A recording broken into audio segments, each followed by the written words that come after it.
Hello అండి. ఈరోజు విశాఖ 5వ ఆర్గానిక్ మేళాలో దార్లపూడి రవి గారి స్పీచ్ విందాం. ఆయన విత్తనాన్ని ఎలా సేవ్ చేసుకోవాలో మీకు చెప్తారు అన్నమాట. Sir, I request you to please ఇప్పుడు సీడ్ సేవింగ్ గురించి మాకు ఎక్స్ప్లెయిన్ చేయండి, అలాగే డెమాన్స్ట్రేషన్ కూడా చేసి చూపించండి. థ్యాంక్ యూ అమ్మా. Good morning everybody. శుభోదయం. నా పేరు దార్లపూడి రవి. మొదట రవి గారు నాగార్జున సిమెంట్స్లో మంచి జాబ్ చేసుకుంటూ వ్యవసాయం మీద ఉన్న మక్కువతో దానికి రిజైన్ చేసేసి ఆర్గానిక్ ఫార్మింగ్ స్టార్ట్ చేశారు. కానీ విత్తనం దిగుబడి సరిగా రావట్లేదు. ఎందుకని, పంట దిగుబడి, విత్తనం ఎలా సేవ్ చేసుకోవాలనేది ట్రైబల్ ఏరియాలో పరిశోధనలు చేసి మనందరికీ ఇలా వివరిస్తున్నారు. సస్టైన్ అవ్వాలంటే ఒక గృహిణిగా మీ వంతు బాధ్యతలు మీరు ఎలాగ నిర్వర్తిస్తారు, వాటితో పాటుగా మీ తాలూకా న్యూట్రీ గార్డెన్స్ మీరు డెవలప్ చేసుకుంటే కనీసం ఒక 1 వీక్లో 4 డేస్ అయినా మీరు మంచి ఆహారాన్ని, ఆకుకూరలు కావచ్చు, కాయగూరలు కావచ్చు, క్రీపర్స్ కావచ్చు, ఏవైనా సరే మీరు మీ గార్డెన్ నుంచే కనీసం 3 to 4 డేస్ మీ ఇంటి నుంచే మీరు తినగలిగేటట్టు ఉంటే తప్పకుండా మంచి ఆరోగ్యంగా ఉండడానికి అవకాశం ఉంటుంది. అయితే నా టాపిక్ సీడ్స్ కాబట్టి సీడ్స్ దగ్గరే ఉంటాను, అంతకు మించి వెళ్ళను. సీడ్స్ ప్రొడక్ట్ చేయాలంటే చాలామంది ఏం చేస్తుంటారంటే ఒక ప్యాకెట్స్లోనో ముఖ్యంగా పాలిథిన్ కవర్స్లో పెట్టి దాన్ని ప్యాక్ చేస్తారు. అసలు పాలిథినే చేయకూడదు, బట్ అన్అవాయిడబుల్ సర్కమ్స్టాన్సెస్లో మీకు ఉన్నటువంటి రీసోర్సెస్ ఏముంటే వాటిలో మీరు సీడ్స్ని భద్రపరుస్తారు. ఇక్కడ నేను కొన్ని ఐటమ్స్ పెట్టాను, మీరు ఆల్రెడీ చూస్తున్నారు. ఒక రైతు జనరల్గా ఎక్కువ స్థాయిలో ఉత్పత్తి చేసినప్పుడు నెక్స్ట్ ఇయర్కి కావాల్సిన విత్తనాల్ని తను దాచుకునే పూర్వ పద్ధతి ఏంటంటే ఈ వెదురుతో తయారు చేసిన బుట్టలు, వెదురుతో తయారు చేసిన పొడకలు, గాదెలు అన్నీ పెద్ద పెద్ద ఉండేవి. కనీసం ఒక 500 నుంచి 1000 కేజీలు పట్టిన ఈ ధాన్యం పట్టిన గాదెలు అంటారు వాటిని, ఒక్కొక్క ఏరియాలో ఒక్కొక్కలాగా పిలుస్తారు. వాటిలో కావాల్సినంత వాడుకోగా మిగతావి విత్తనాల కింద చేసుకునేవారు, ఒక పద్ధతి. రెండో పద్ధతి ఏంటంటే విత్తనాల కోసం ఏదైతే పెట్టారో అది మరి వాడరు, వాటిని సెపరేట్గా పెట్టుకునేవారు. పూర్వం గ్రామాల్లోనే అత్యధికమైనటువంటి కూరగాయల పంటలు పండేవి. అక్కడి నుంచి కూరగాయలు విలేజ్ నుంచే టౌన్కి వచ్చేవి.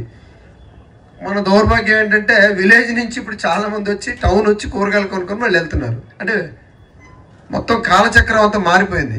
మళ్ళీ బ్యాక్ టు ద నేచర్ అని చెప్పేసి చాలామంది మన రూట్స్ మర్చిపోకూడదు అని చెప్పేసి మళ్ళీ మేము, మన రాంబాబు గారు లాంటి వాళ్ళు ఈ విత్తనాల సంరక్షణే కాకుండా గార్డెన్స్ని డెవలప్ చేసే విధంగా ఎంకరేజ్ చేస్తూ వచ్చారు. ఇప్పుడు కొన్ని విత్తనాలు ఉంటాయి, ముఖ్యంగా బీరకాయల్లో కానీ ఎక్కువగా రాజుల ఇళ్లలో ఎక్కువగా ఈ వంటకాలు వాడతారు. ఆ బీన్స్ మంచి ప్రయారిటీ. బెంగళూరు ఏరియాలో కిలో 500 రూపీస్లకు అమ్ముతున్నారు. ఆ బీన్స్ ఎందుకు అమ్ముతున్నారంటే మీరు జీడిపప్పు కన్నా ఎక్కువ పోషకాలు దాంట్లో ఉన్నాయి. We're losing so much of valuable protein food. ఇటువంటి సాంప్రదాయమైనటువంటి పంటలు ఏవైతే ఉన్నాయో వాటిని మళ్ళీ మనం కలెక్ట్ చేసుకుంటే ఆ సిటీ టెర్రస్ గార్డెన్ వాళ్ళకి ఇది సాధ్యం అవుతుంది. ఎలాగవుతుందంటే ఫస్ట్ మనం ఎకో ఫ్రెండ్లీ వాతావరణాన్ని మీ ఇంట్లో క్రియేట్ చేసుకోవాలి. ఫస్ట్ ఎకో ఫ్రెండ్లీ వాతావరణం అంటే మీ ఇంటికి ఎప్పుడైనా పిచ్చుకలు వస్తున్నాయా? కొంతమందికి వస్తున్నాయి, కొంతమందికి రావడం లేదు. అంటే అక్కడ మీరు కావాల్సిన విధంగా పిచ్చుకలకు అట్రాక్షన్ అయ్యే ఈ వరి కంకులు కట్టడం కానీ, బౌల్తో వాటర్ పెట్టడం కానీ, ఎల్లో కలర్ ఫ్లవర్స్ వేస్తే హనీ బీస్ వస్తాయి, లేదా మన సీతాకోక చిలుకలు వస్తాయి. ఇవన్నీ కూడా వాటికి అట్రాక్ట్ అయితే ఆ ఏరియాకి వస్తే మనకి మనం స్వార్థం ఏంటి, పెర్ఫెక్ట్ పాలినేషన్ జరగాలంటే మనకి ఇవన్నీ కావాలి. పాలినేషన్కి హనీబీ కావాలి, సీతాకోక చిలుకలు కావాలి, పిచ్చుకలు కావాలి, బర్డ్స్ కావాలి, ఈవెన్ విండ్ కూడా ఒక విధంగా మనకు ఉపయోగపడుతుంది. సో అందరికీ సాధ్యం కాకపోవచ్చు, ఉన్న దాంట్లో అట్లీస్ట్ అవకాశం ఉన్నంత వరకు ఈ పందిరి చిక్కుళ్ళు కూడా ఏవైతే బాగా హెల్తీగా వచ్చి పైకి ఉంటాయో ఒక బంచ్, కొంతమంది ఇళ్లలో అందవు. మా శ్రీకాకుళం నుంచి అను గారు ఉన్నారు, ఆవిడ ఇంట్లో ఒక 1000-2000 మొక్కలు ఉంటాయి. ఆ చిక్కుడుకాయలు తీస్తూనే ఉంటుంది ఆవిడ. గ్రూప్లో పెడుతూనే ఉంటుంది ఆవిడ. ఏమండి మా అందరం అయిపోయాయంటే మాది అక్షయ పాత్ర అని వస్తూనే ఉంటాయి అంటారు ఆవిడ. కాబట్టి ఫస్ట్ వచ్చిన గుర్తుల్ని మీరు ఐడెంటిఫై చేసి వాటిని రిబ్బన్ కట్టేసి వాటిని ఉంచండి.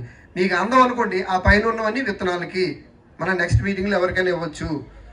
మీరు కూడా ఒక సీడ్ బ్యాంక్ని డెవలప్ చేసుకోండి. దానికి డెవలప్ చేసుకోవాలంటే మీ దగ్గర ఫస్ట్ ఉండవలసినవి ఏంటి? పిడతలు అంటారు. పిడతలు చూడండి, అమ్మ మన తులసమ్మ దగ్గర డెకరేషన్ చేయడానికి చిన్న చిన్న పిడతలు పెడతారు. దాంట్లోని అమ్మవారికి డెకరేషన్ చేసి దానికి పసుపు రంగు పెయింట్ కట్టేస్తారు. వాటిలో పెట్టి దాని మీద ఒక ప్రమిద పెట్టి క్లోజ్ చేయండి. వేపాకులు వేయడం మర్చిపోకండి, బెస్ట్. ఎందుకంటే పెస్ట్ రిపెల్లెంట్ కాబట్టి వేపాకులు, కానుగాకులు ఇవన్నీ కూడా పౌడర్ చేసి వేసుకున్నా అవి కనీసం 2 to 3 years మీకు ఉంటాయి. ఒకటి వెదురు బుట్టలు చిన్న చిన్నవి మనకి మార్కెట్లో దొరుకుతాయి, ఒక 20-30 రూపీస్కి దొరుకుతాయి. వీటిని ఇలా కాకుండా వీటికి కంపల్సరీగా కౌడంగ్, అలాగే మన చెరువు మట్టి ఎక్కడైనా మీరు ఏదైనా క్యాంప్ వెళ్ళినప్పుడు కానీ దారిలోని పుట్టమన్ను కానీ దొరికితే వాటిని తెచ్చుకొని చెరువు మట్టి, పుట్టమన్ను ఆ రెండిట్లో ఏదో ఒకటి తీసుకొని కొద్దిగా పేడ కూడా కలిపి దాన్ని స్లర్రీలా చేసి దీనికి అప్లై చేసి సన్ డ్రై చేశారనుకోండి, ఇది కంప్లీట్ ప్రొటెక్టివ్ ఒక వెసల్ అయింది. ఈ వెసల్లో మీరు విత్తనాలు పెట్టుకోండి. ఇందులో నేనేం పెట్టాను,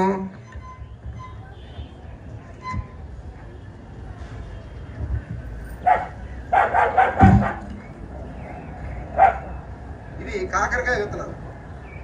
కాకరకాయ పళ్ళు చెట్టు పండిపోయినవే డైరెక్ట్గా అలా తీసి ఇందులో పెట్టాం. ఇందులో కాకర ఉంది, ఆగాకర ఉంది. అంటే బెస్ట్ ఎగ్జాంపుల్ కోసం మీకు చూపిస్తున్నాను. ఇది ఇలాగైనా పెట్టచ్చు, లేదా వీటికి నేను యాక్చువల్గా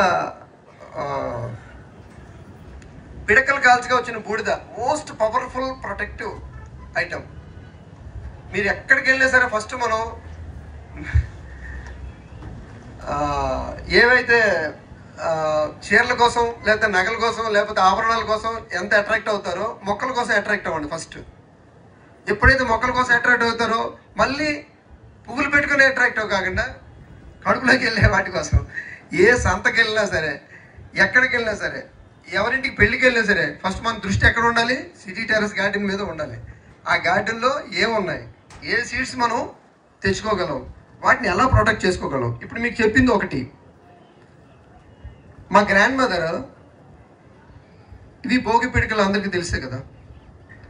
ఈ భోగి పిడకల్లో పంప్కిన్ సీడ్స్, బూడిద గుమ్మడి విత్తనాలు వీటిలో పెట్టేసి దాచుకోవచ్చు. సో నెక్స్ట్ ఇయర్ ఇదే డైరెక్ట్గా మనం తీసుకెళ్ళి మనం కంపోస్ట్ వేసి దాంట్లో ఇది పెట్టేస్తే జర్మినేషన్ ప్రాబ్లం ఉండదు, సీడ్ ప్రొటెక్ట్ అవుతుంది. ఇది వీ కెన్ డూ. అంటే ఇప్పుడు మనం చెప్పినవన్నీ మనం చేసుకోగలిగినవే. ఇవేవి కూడా మార్కెట్లోకి వెళ్ళి మనం చేయక్కర్లా. Natural resources with natural items. గాజు సీసాలు ఎవరి దగ్గర కాఫీ బాటిల్స్ లేకపోతే పికిల్స్తో ఉంటాయి, వాటిని నీట్గా కడిగి వాటిని తీసుకొని అందులో చిక్కుడు విత్తనాలు కానీ బీర విత్తనాలు కానీ ఏవైతే మీకు ఉండాలో వాటిని, గాజు is also one of the best protective vessel for seeds. So కాకపోతే దీంట్లో చిన్న సులువు ఏంటంటే ఒక ఇంగువ చిన్నది రౌండ్ బాల్ లాగా చుట్టూ ఇందులో వేయాలి. That is also one of the best repellent అనమాట. వేపాకులు ఉంచుకోండి, కానుగ ఉంచుకోండి, తులసి ఉంచుకోండి. వీటితో పాటుగా ఈ విధమైన వెసల్స్ ఎవరికి ఏది అవకాశం ఉంటుంది. అలాగే తాటాకులతో తయారు చేసిన బుట్టలు ఉంటాయి, వీటిని కూడా దాచుకోవచ్చు. మనకి ఇవన్నీ కూడా మనం ఎన్నో డబ్బులు ఖర్చు పెడుతుంటాం వెసల్స్కి కానీ లేకపోతే పూల కుండీలకి వాటికి.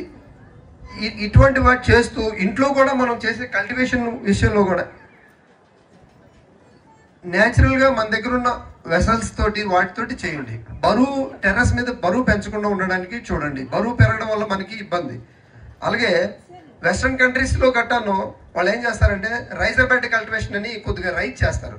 కింద సాయిల్ బాగోలేదు కానీ మనకేమో ఇంట్రెస్ట్, ఇమీడియట్గా కల్టివేషన్ చేసుకోవాలి. కింద ఒక పాలిథిన్ షీట్ కానీ లేదంటే మన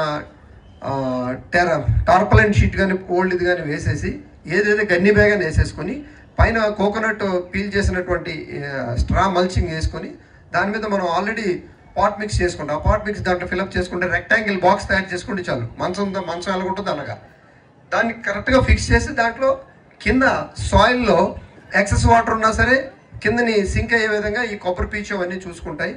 మిగతా కల్టివేషన్ మనం చేసిన గార్డెన్కి సంబంధించిన ఏ మొక్క అయినా మహా అయితే 6 ఇంచుల నుంచి 8 ఇంచులు ఉంటాయి, అంతకుమించి ఎక్కువ ఉండవు. ఫ్రూట్కి వెళ్తేనే అవి పెద్దవి అవుతాయి, ఎక్కువ రూట్స్ వెళ్తాయి. సో కాబట్టి వాటిని కూడా మీరు రైజర్ బెడ్ కల్టివేషన్లో చేసుకోవచ్చు.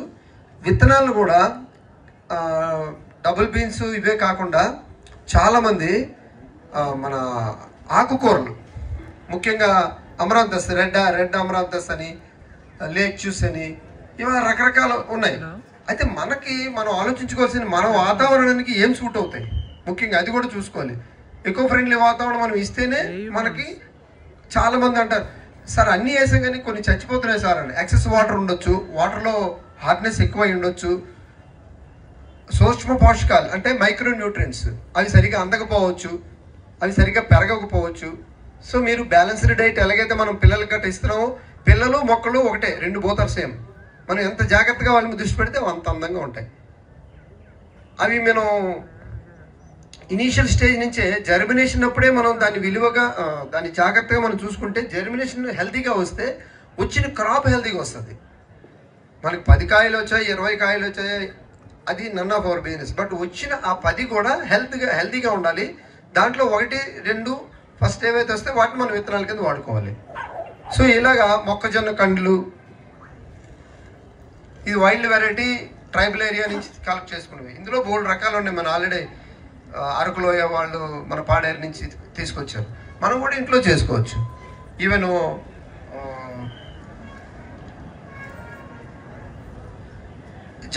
చవార్ అంటాం కదా, స్వర్గం అంటాము. ఇంకొక పద్ధతి కూడా ఉంది.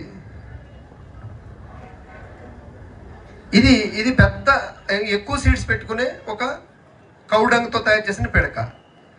లేదు చిన్నదైతే చిన్నది, మన దగ్గర ఎంత అవకాశం ఉంటే అంతే. అలాగే తమిళనాడులో నమ్మాల్వార్ ఫౌండేషన్ అని ఒక ఫౌండేషన్ ఉంది. Nammalvar is a farmer, is protecting so many valuable seeds. చాలా ఎన్ని రకాల డైవర్సిటీ ఉన్నదంటే తమిళనాడు, కేరళ వాళ్ళు, ఈవెన్ మా కర్ణాటక వాళ్ళు, ఛత్తీస్గఢ్ వాళ్ళు చేస్తున్నటువంటి డైవర్సిటీ అసలు మనం వీ కెనాట్ ఎక్స్ప్లెయిన్. మనం ఆ స్థాయికి వెళ్ళాలంటే ముఖ్యంగా విశాఖపట్నంలో పాసిబిలిటీ అవుతుంది. The environment is suitable for all crops. ముఖ్యంగా city terrace garden, backyard garden ఉన్నవాళ్ళు మీకు ఎవరికి కావాలన్నా సరే ఒక 50 to 60 వెరైటీస్ ఆఫ్ సీడ్స్ ఇస్తాం. అవి మీరు ఎలాగైనా సరే డెవలప్ చేసి వాటిని మల్టిప్లై చేయండి. మల్టిప్లై చేసి నా ప్లాన్ ఏంటంటే నెక్స్ట్ మన ఈ 2-3 సెషన్స్ అంటే నెక్స్ట్ ఇయర్ కల్లా సిటీ టెర్రస్ గార్డెన్కి ఇక్కడ ఒక మంచి బ్యాంక్ ఉండాలి, సీడ్ బ్యాంక్. ఆ బ్యాంక్లో మీరు సీడ్స్ దాచుకోవాలి. బాగుంటుందా? ఎందుకు సీడ్స్ కోసం రైతులు కూడా క్యూ లైన్లోంచి నిలబడటం నుంచి ఎవరి విత్తనం వాడు తయారు చేసుకునే స్టేజ్కి మారిపోయారు. Why don't why? మనం ఎందుకు మారకూడదు? మన విత్తనాలు మనమే ప్రొటెక్ట్ చేసుకోవాలి. అలాగే ఇలా చేతి సంచులు తమిళనాడు వాళ్ళు కుట్టుకారు, చిన్నవి. ఎవరింట్లోనైతే మిషన్ ఉంటాయో వాళ్ళు చిన్న క్లాత్ తీసుకొని, ఉల్వర్ ఆనంద్ అని వాళ్ళు ఒక ఫార్మర్ ప్రొడ్యూసర్ కంపెనీ అనమాట, వాళ్ళు చిన్న బ్యాగ్, ఇందులో విత్తనాలు షేర్ చేసుకున్నారు. ఇందులో ఇంకా చిన్న వెరైటీస్ కూడా ఉంటాయి. సో యూ కెన్ ప్రిపేర్, ఇలాంటి తయారు చేసి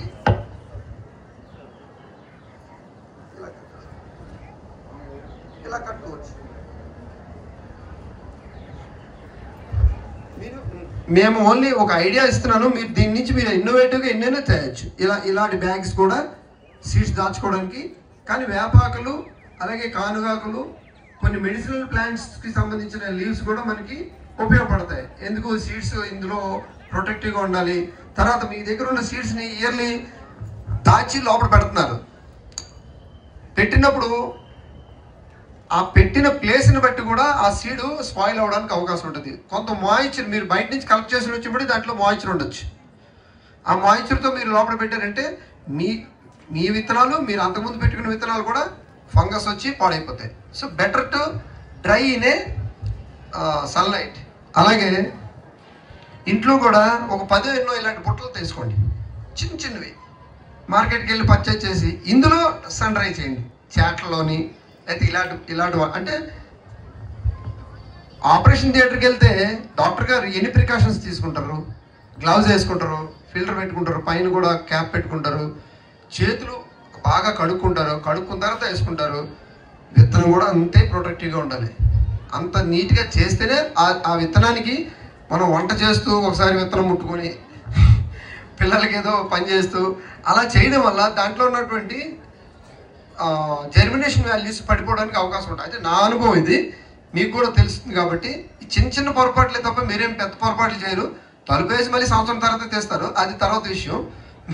అలా చేయకుండా మధ్య మధ్యలో కూడా వాటిని ఉన్నాయా లేవా, ఏమైనా ఇన్సెక్ట్ యాడ్ అయిందా అనేది కూడా చూసుకొని వాటిని మీరు సన్ రైజ్ చేసి మళ్ళీ తర్వాత ముఖ్యంగా స్కూల్ పిల్లలు ఏం చేస్తున్నారు, ఆ ఎగ్జాంపుల్ చెప్తే నన్ను తిట్టకండి, నేను అన్ని కూడా ఉదాహరణలే చెప్తాను, ఎందుకంటే ఉదాహరణ తొందరగా మనకు క్యాచ్ అవుతుంది, గుర్తుంటుందని. ఒక స్కూల్ పిల్లల్ని అడిగాము మేము, ఎందుకంటే సీడ్ బాల్స్ తయారు చేస్తాం మేము. నేను స్కూల్ పిల్లలతోటి ఎక్కువగా సీడ్ బాల్స్, ఫారెస్ట్కి సంబంధించిన మెటీరియల్, అలాగే ఫ్రూట్స్కి సంబంధించిన సీడ్స్ని కలెక్ట్ చేసి throughout the year city terrace గార్డెన్కి సంబంధించిన వాళ్ళందరూ కూడా ఎవరిళ్ళలో వాళ్ళ సీతాఫలం తింటే గింజలు పక్కన పెట్టండి, చింతపండు పిసికితే ఆ గింజలు పక్కన పెట్టండి, వీటన్నిటిని కలిపి ఒక దగ్గర పెట్టండి. ఎందుకంటే అవే మనకి సీడ్ బాల్ తయారు చేయడానికి చాలా ఉపయోగపడతాయి. మీ హరిత విశాఖపట్నాన్ని డబుల్ హరిత చేయొచ్చు మనం వాటితోటే. మీరు instead of throwing in dustbin, అది ఒక మొక్కకి మనకి అవకాశం ఇచ్చినట్టు అవుతుంది కదా. అది కూడా మీరు ఉషా గారు పరిగణలోకి తీసుకుంటారని నాకు తెలుసు. కంపల్సరిగా ప్రతి ఒక్క ఇంటి నుంచి ప్రతి నెల ఏదో మీటింగ్ పెట్టుకోండి, దాంట్లో ఈ సీడ్స్ అన్న కలెక్ట్ చేయండి. కలెక్షన్ ఎక్కడ పెట్టాలని గాబరపడకండి, నేనున్నాను, దాన్ని నేను తీసుకుంటాము. ఇక్కడ కూడా మనం సీడ్ బాల్స్ స్కూల్ పిల్లలతోటి సిటీ టెర్రస్ గార్డెన్తో కోఆర్డినేట్ చేసి చేద్దాం. అయితే ఈ సీడ్ బాల్స్ అన్నీ కూడా మనం డ్రాట్ ఏరియాలో ఇవి చల్లడానికి ఉపయోగపడతాయి అనమాట. సో అందుకు ఎవరు ఏ విధంగా ఏ కార్నర్లో ఏ విధమైనటువంటి హోప్ ఉన్నా సరే దాన్ని వదలకుండా సీడ్స్ని ప్రొటెక్ట్ చేయడానికి చూడండి. ఇంకొకటి పల్సెస్, అంటే కొంతమంది రైతులు కూడా వచ్చారు కాబట్టి వాళ్ళకు కూడా 2-3 విషయాలు చెప్తాను. పల్సెస్, అలాగే పప్పు ధాన్యాలు, ఏమంటారు దాన్ని, బొబ్బర్లు, జనుగులు, అలసందలు, కందులు ఇటువంటివి ఉంటాయి. పోనీ ఇంట్లో వేసుకున్న, బ్యాక్ యార్డ్ గార్డెన్లో వేసుకున్నా సరే, కొద్ది మొత్తంలో వేసుకున్నా సరే, అవి కూడా ప్రొటెక్ట్ చేయాలంటే ఎలాగనేది నేను చెప్తాను. దీని తర్వాత చాలామంది ఏంటంటే ఈ గోనె సంచులు ఉంటాయి కదా, గోనె సంచులను కూడా ఉపయోగించుకోవచ్చు. వాటిని కూడా మనం ఉపయోగించి చిన్న చిన్న, ఇప్పుడు ఆనియన్ పెట్టుకునే గోన్లు ప్లాస్టిక్ కాకుండా ఓల్డ్ వచ్చేవి, అవి కూడా ప్రొటెక్ట్ చేసుకోవడానికి ఉపయోగపడతాయి. వాటిని కింద మీ తాలూకా సీడ్ బ్యాంక్ మీకు ఒక అల్మారాలో ఎక్కడ పెడతారు కదా, వాటిలో ఈ గోనె సంచి చేసి దీని మీద ఇవన్నీ పెట్టండి. సో ఎక్కడ కూడా విత్తనం పాడైపోవడానికి వీలు లేని విధంగా మీరు ప్రొటెక్ట్ చేస్తే, ఈవెన్ దో దానికి భగవంతుడు జీవం ఇస్తే అది జర్మినేట్ అవుతుంది. అంటే ఇన్ని అడ్డంకులను దాటుకుంటూ వచ్చి అది మొక్క అవుతుంది. కొన్ని దగ్గర కాలువలను కూడా మొక్కలు వేసిపోతుంది. అంటే సీడ్ ఎంత పవరో మీరు ఆలోచించుకోండి. So the power of seed is our life. రానున్న రోజుల్లో సీడ్ దొరక్క చాలా ఇబ్బంది పడే పరిస్థితులు ఉన్నాయి, ఎందుకంటే కల్టివేషన్ చేసే పరిస్థితి తగ్గిపోయింది కాబట్టి. సిటీ టెర్రస్ గార్డెన్ వాళ్ళకి బోల్డ్ ఎయిమ్స్ ఉన్నాయి. ఆ ఎయిమ్స్ అన్నింటిలో ఇవి కూడా 2-3 ఎయిమ్స్ కింద మీరు ఆలోచించుకొని ఈ విత్తనాలు ప్రొటెక్ట్ చేసే విధంగా మీ దగ్గర బ్యాక్ యార్డ్ గార్డెన్లో కానీ ఎక్కడైనా ఒక ప్లేస్ ఉంటే అక్కడ హ్యాంగ్ చేయండి. ఇప్పుడు బీరకాయల్ని ఇలా హ్యాంగ్ చేసుకోండి, అయిపోయినవి. మేమైతే మా పొలాల్లోనే ఉన్నటువంటి హట్లోనే ఇవన్నీ హ్యాంగ్ చేస్తాం. అలాగే ఈ ఆనపకాయ కానీ వీటన్నిటిని కూడా డైరెక్ట్గా పైన బెండ మొక్క, జనరల్గా ఎక్కువ మొక్కలు వచ్చాయనుకోండి, మంచి బాగా హెల్తీగా ఉన్న మొక్క మొత్తం ఆయన మొక్కకున్న బెండకాయలు అన్నింటినీ సీడ్ కింద వదిలేయండి. అవి పచ్చిగా ఉంటుండగా మాత్రం సీడ్ కట్ చేసి సీడ్ కింద దాచకండి. చెట్టుకే అది పూర్తిగా డ్రై అవ్వాలి. సీడ్ మీరు వంగపండు ఉందనుకోండి, వంగపండు ఎల్లో అయిన తర్వాత then you have to cut and ferment, దాన్ని పులిపెట్టి దాని విత్తనాలు తీసుకోవచ్చు. అది దాని సీడ్ని నీట్గా వాష్ చేసి మనం సన్ డ్రై చేసుకుని దాచుకోవచ్చు. ప్రతి ఒక్క విత్తనానికి కూడా ఉంటుంది. అలాగే బూడిద మీకు చెప్పాను, యాష్. ఎవరైనా ఒకరు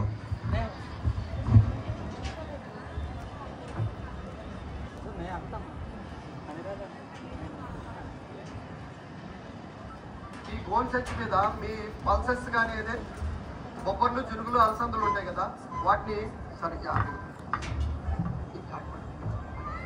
వీటి మధ్యలో మనం సీడ్ వేస్తాం.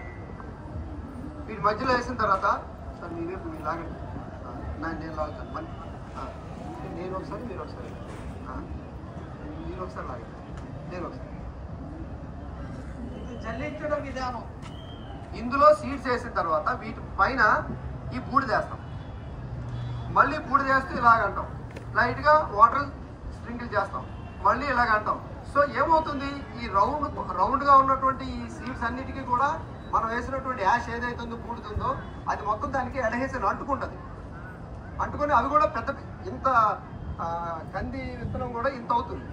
సో అది చాలు. వీటిని సలాగా సన్ డ్రై చేసి ఒక దీంట్లో 2-3 రోజులు బాగా ఎండబెట్టిన తర్వాత వాటిని మనం దాచుకుంటే అవి ఆ విత్తనాన్ని ప్రొటెక్షన్ ఉంటుంది అన్నమాట. మీకు కనీసం 2 years వరకు. ఇది ఒక ప్రొసీజర్. అంటే మీ దగ్గర ఎక్కువ విత్తనాలు ఉండి ఎవరికైతే బ్యాక్ యార్డ్ గార్డెన్ ఉంది లేదా 1 ఎకరా 2 ఎకరాల పొలం ఉంది, వాళ్ళు they can store like this. విత్తనాలకు మాత్రం కొద్దిగా ఆ బూడిదని అప్లై చేయడము. అయితే మా గ్రాండ్ మదర్ కూడా చెప్పేది, పూర్వం మట్టిళ్ళు కదా, పంప్కిన్ కానీ లేకపోతే యాష్ గార్డ్ కానీ బద్దలు కొడితే దాంతో స్లర్రీతో పాటు విత్తనాలు వస్తాయి. ఆ స్లర్రీ మొత్తం తీసుకొని గోడకి ఇలాగా అప్లై చేసేవారు. అది జిగటగా ఉండడం వల్ల దానికి అంటుకుంటుంది గోడకి. నెక్స్ట్ ఇయర్ ఆ విత్తనాలు తీసుకుని వేసుకున్నాను. ఎవరికైతే పొలము లేకపోతే ఇలా మట్టి ఇల్లు కట్టుంటే అవి కూడా ఆ విధంగా కూడా ఈ ముఖ్యంగా ఈ పంప్కిన్ కానీ లేదంటే యాష్ గార్డ్ కానీ ఏవైతే వాటిలో స్లర్రీగా ఉండి విత్తనాలు, ఈవెన్ మన వాటర్ మెలాను, మస్క్ మెలాను, ఏ సీడ్స్నైనా కీరా దోస వాటి అన్నిటినీ కూడా మనం అవకాశం ఉంటే గోళ్ళు ఉంటే అలాగా, లేదంటే బూడిద, లేదంటే కొన్ని విత్తనాలేమో పిడకల దూరంలో చేసుకోవచ్చు. మీరు ఎక్కడైనా ఏదైనా పిక్నిక్ వెళ్ళినా లేదంటే వీకెండ్ ఎక్కడికైనా వెళ్ళినా ఇక్కడి నుంచి మీరు చూడవలసింది దేశీ నర్సరీలు. దేశీ ఆవు ఎక్కడ ఉంది, ఆ ఆవు పేడని మనం తెచ్చి కొంత పిడకల రూపంలో తయారు చేసుకుని ఇంట్లో ఉంచుకోవడం. ప్రతిరోజు ఈవినింగో లేకపోతే మార్నింగో ఒక చిన్న పిడక వెలిగించి సూర్యభగవానికి ఒక నమస్కారం చేసుకున్నాం అనుకోండి, ఆ ఫ్లేవర్ వల్ల కూడా మనకి మంచి ఆరోగ్యం ఉంటుంది. ఇలా చెప్పుకుంటూ పోతే బోల్డ్ చెప్పొచ్చు. ఇంకా మనకి మాట్లాడవలసిన వాళ్ళు ఉన్నారు కాబట్టి ఎవరికైనా ఏదైనా డౌట్ ఉంటే అడుగుతామంటే అడగడానికి ఏమైనా కింద ఏమైనా మైక్ ఉంటే ఇస్తారా? మీకే డౌట్ ఉందా మేడం గారికి? ఫస్ట్ డౌట్ సార్ చాలా బాగా చెప్పారు ఎలా సేవ్ చేసుకోవాలి అని. బట్ ఇప్పుడు మీరు ఏదైతే మట్టి వాల్ గోడ ఎక్కడన్నా ఉంటే దానికి స్లర్రీ ఉన్న వెజిటబుల్స్ అన్ని సీడ్స్ పెట్టండి అన్నారు. మీకు ఒక ఇది చెప్తాను. ఇప్పుడు మీరు ఇచ్చిన ఐడియాతో మా గార్డెనర్స్ అందరూ ఫస్ట్ మట్టి గోడ కట్టేస్తారు వాళ్ళ ఇంట్లో, ఒప్పుకుంటారు కదండి? అదే. సో ఆ స్లర్రీలతో ఉన్నవన్నీ కూడా పేస్ట్ చేసేస్తారు. బట్ అది తడిస్తే పరిస్థితి ఏంటి? నేను చెప్పింది మరొకసారి రివీల్ చేసుకోండి. ఇంటి లోపట గోడ లోపట ఇంటి లోపట ఉన్నటువంటి మట్టి గోడల్లో ఒకవేళ ఇంకొక మంచి సలహా కూడా ఇవ్వగలను. రూఫ్ గార్డెన్ ఉంది, పైన ఒక రూమ్ ఉంది, స్టోర్ రూమ్ మొత్తం కూడా మీరు చేయవలసిందంటే నీట్గా శుభ్రంగా ఒకసారి బ్రష్ కొట్టేసి కొద్దిగా పేడ 50% మన రెడ్ సాయిల్ కానీ లేకపోతే మన చెరువు మట్టి కానీ తీసుకొని బాగా స్లరీలా కలిపి పెయింట్ వేసిన చిన్న తాపీలాంటిది ఇలా దొరుకుతుంది, దాంతో మొత్తం అప్లై చేసేయండి. 2 to 3 times అప్లై చేస్తే మీ గోడ మొత్తం పేడతో తయారు చేసిన గోడలాగే తయారవుతుంది. ఆఫ్టర్ 2 to 3 weeks తర్వాత పూర్తిగా డ్రై అయిపోయిన తర్వాత మీరు ఆ గోడకి మనం చేసినట్టు లోపట ఇంటి లోపట మీరు చెప్పింది అంతా కూడా అలా చేసుకోవచ్చు. తడవకూడదు, బయట ఉంటే తడిసిపోతాయి కాబట్టి. Thank you sir. నా పేరు నరసింహరావు అండి. మన వాళ్ళందరూ విత్తనాలు సేకరణ చేస్తారు. సో ఆ సేకరణ ఏంటంటే మనం బొట్ట పండిన తర్వాత 7 రోజుల తర్వాత కూడా మొక్క వస్తుంది వేస్తే, కానీ అది ఫలసాయం రాదు. అది కొంతమందికి ఇక్కడ తెలియట్లేదు, డైరెక్ట్గా వేసేస్తున్నారు. అది దాని వాల్యూ టైం ఉంటుంది. ఆ పీరియడ్ ఎంతో మీరు చెప్తారని నేను వచ్చాను. ఏ విత్తనం ప్రతి విత్తనానికి ఒక వాల్యూ టైం ఉంటుంది. ఆ టయానికి మీరు కొన్ని బేర విత్తనాలు, వంగ, మిరప ఈ వాల్యూ టైం ఉంటుంది. ఆ వాల్యూ టైంలోనే వేసుకోవాలి. అదే ఆనవ, గుమ్మడి ఇవన్నీ వాల్యూ టైం ఉంటుంది. ఆ వాల్యూ టైం చెప్తారని మీకు నా సజెషన్. మంచి క్వశ్చన్ వేశారు సార్. 360 రోజులు టమాటాలు దొరుకుతున్నాయి కాబట్టి టమాటాల గురించి చింత లేదు. కానీ వాస్తవంగా టమాటాలు ఎప్పుడు వచ్చేవి, మనకి మామిడి పళ్ళు ఎప్పుడు వస్తున్నాయి? మరి మామిడి పళ్ళు ఇప్పుడు 365 రోజులు ఫ్రిడ్జ్లో పెట్టినా కూడా దొరుకుతున్నాయి, ఇంకా బయట కూడా దొరుకుతున్నాయి. సో మన బాడీ తత్వాన్ని బట్టి పూర్వం ఈ వంటలు అవన్నీ కూడా జీవ వైవిధ్యం ఎలాగైతుందో అలాగే ఉండేది. సో వారు చెప్పినట్టుగా వరి తీసుకుందాం. వరిలో ఒకప్పుడు 150 నుంచి 160 రోజుల పంటలు ఉండేవి. వాటిని సన్న బియ్యం అని లేకపోతే సాంబ మసూరు అని ఏవో రకరకాలు ఉన్నాయి. బట్ ట్రెడిషనల్ వెరైటీస్ అన్నీ కూడా 130 to 140 డేస్ ఉంటాయి. ఎందుకు ఇవన్నీ 130-140 డేస్? యాక్చువల్గా మాపిళ్ళే సాంబా అని ఒక అల్లుడు బియ్యం అని తమిళనాడులో ఉంది. న్యూలీ మ్యారీడ్ కపుల్కి ఆ రైస్ పెడితే తప్పకుండా వాళ్ళకి సంతాన యోగం కలుగుతుంది, ఫెర్టిలిటీ ప్రాబ్లమ్స్ అన్ని సాల్వ్ అవుతాయని చెప్పేసి చెప్పడం వల్ల అందులో నేను కూడా ఒక బాధ్యుడిని. ఆఫ్టర్ 45 to 50 years మధ్యలో నాకు ట్విన్ బాయ్స్ పుట్టారు. After 25 years marriage, after eating the traditional rice and traditional activities, traditional కౌగి, traditional life అన్ని పద్ధతిగా ఉంటే పద్ధతిగా ఉంటుంది. పద్ధతి దాటితే మనకి ఏమీ రాదు. ప్రకృతి కూడా దానికి తెలుసు, వీడు కొద్దిగా తేడాగా ఉన్నాడు, వీడికి తేడా కాబట్టి ఈయన పక్కన పెడదామని పక్కన పెడతాయి. సో వి రెస్పెక్ట్ అవర్ అంటే మన జీవన విధానానికి రెస్పెక్ట్ ఇవ్వాలి, పూర్వం కట్టుబాట్లకి రెస్పెక్ట్ ఇవ్వాలి. ఇప్పుడు విత్తనం వారు అడిగినట్టుగా 150 నుంచి 160 రోజులు పంట వేసిన ఏదైతే ఉన్నదో దానికి వాల్యూ 7 days అని 6 days అని కాదు. ప్రతి ఒక్క విత్తనానికి ఒక వాల్యుబుల్ టైం ఉంటుంది, లైఫ్ టైం కూడా ఉంటుంది.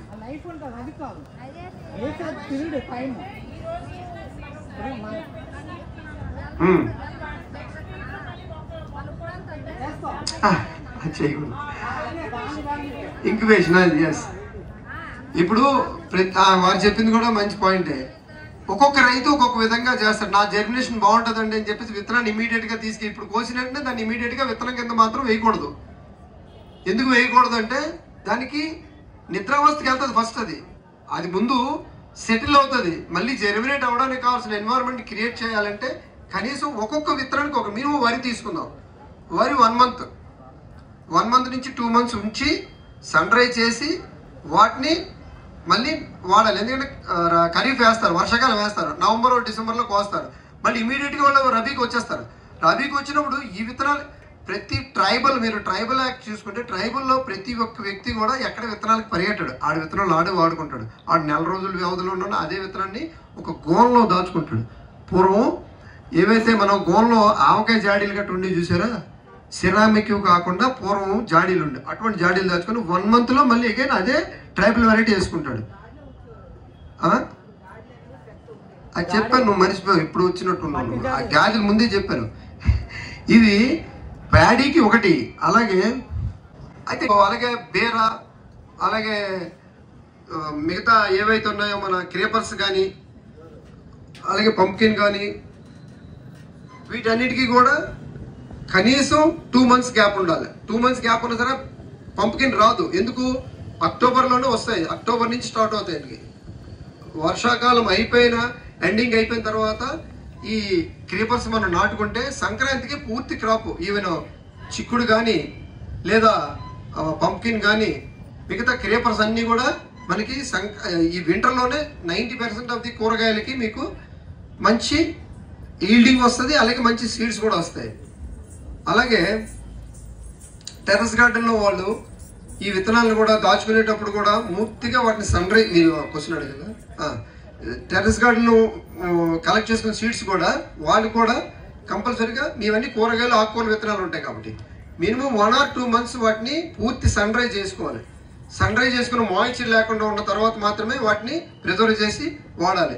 క్రేపర్స్ అన్ని వేళలో రావు, అది మాత్రం గుర్తుంచుకోవాలి. క్రేపర్స్ ఓన్లీ మాన్సూన్ అయిపోయిన ఎండింగ్లోని మీకు అక్టోబర్ నుంచి మీరు క్రేపర్స్ నాటుకుంటే క్రేపర్స్ బాగా పెరిగి నవంబర్ డిసెంబర్ నుంచి క్రాప్ వచ్చి సంక్రాంతి తర్వాత అవి క్లోజ్ అయిపోతాయి. క్రేపర్స్లో ఏ క్రేపర్ తీసుకున్నా, ఎందుకంటే ఈ 4 నెలలే వాటికి కావాల్సినటువంటి మంచి హీలింగ్ కెపాసిటీ ఉంటుంది. చెప్పండి.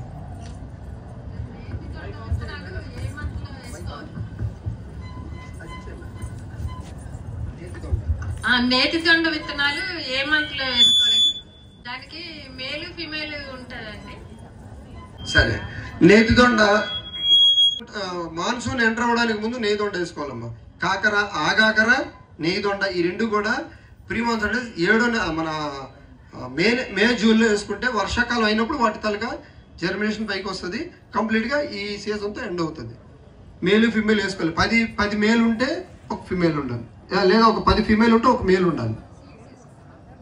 టైం అవుతుందమ్మా, టైం తీసుకుంటుంది. క్వశ్చన్ అండ్ సెషన్స్ తర్వాత తీసుకుందాము. మనకి చీఫ్ గెస్ట్లు వచ్చారు కాబట్టి వారు. Thank you madam, thank you.